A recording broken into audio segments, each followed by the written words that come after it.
Welcome to Classic Bedtime Stories. Tonight, we read from Grimm's Fairy Tales by Jacob Grimm and Wilhelm Grimm. Old Sultan. A shepherd had a faithful dog called Sultan, who was grown very old and had lost all his teeth. And one day when the shepherd and his wife were standing together before the house, the shepherd said, "I will shoot old Sultan tomorrow morning, for he is of no use now." But his wife said, "Pray let the poor faithful creature live. He has served us well a great many years, and we ought to give him a livelihood for the rest of his days." "But what can we do with him?" said the shepherd. "He has not a tooth in his head, and the thieves don't care for him at all. To be sure he has served us, but then he did it to earn his livelihood. Tomorrow shall be his last day. Depend upon it." Poor Sultan, who was lying close by them, heard all that the shepherd and his wife said to one another, and was very much frightened to think tomorrow would be his last day. So in the evening he went to his good friend the wolf, who lived in the wood, and told him all his sorrows, and how his master meant to kill him in the morning.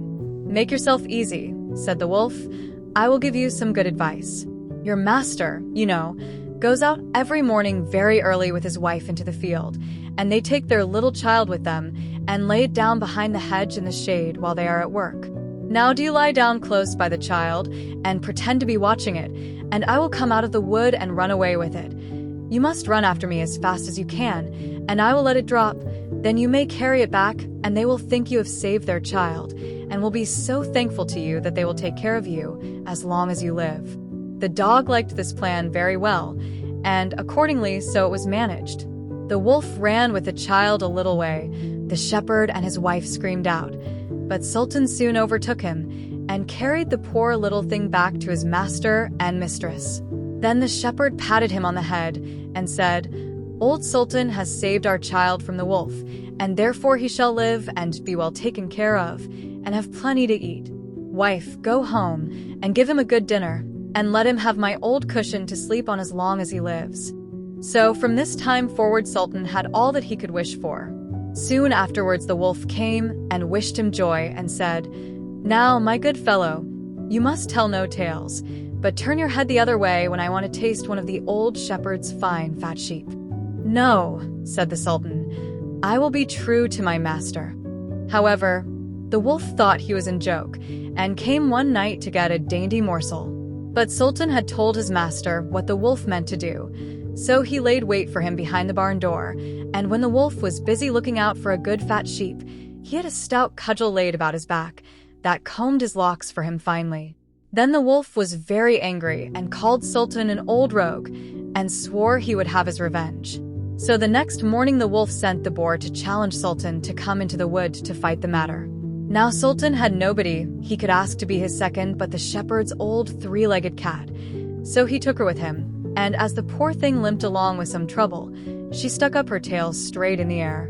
The wolf and the wild boar were first on the ground, and when they espied their enemies coming and saw the cat's long tail standing straight in the air, they thought she was carrying a sword for Sultan to fight with, and every time she limped, they thought she was picking up a stone to throw at them.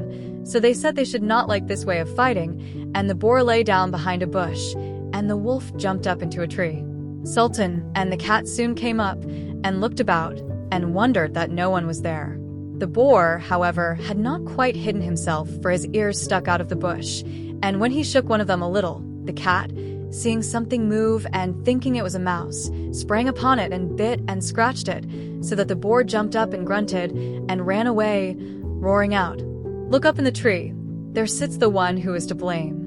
So they looked up and espied the wolf sitting amongst the branches, and they called him a cowardly rascal, and would not suffer him to come down till he was heartily ashamed of himself, and had promised to be good friends again with old Sultan. I hope you enjoyed listening. Please remember to like and subscribe to my podcast. Sweet dreams.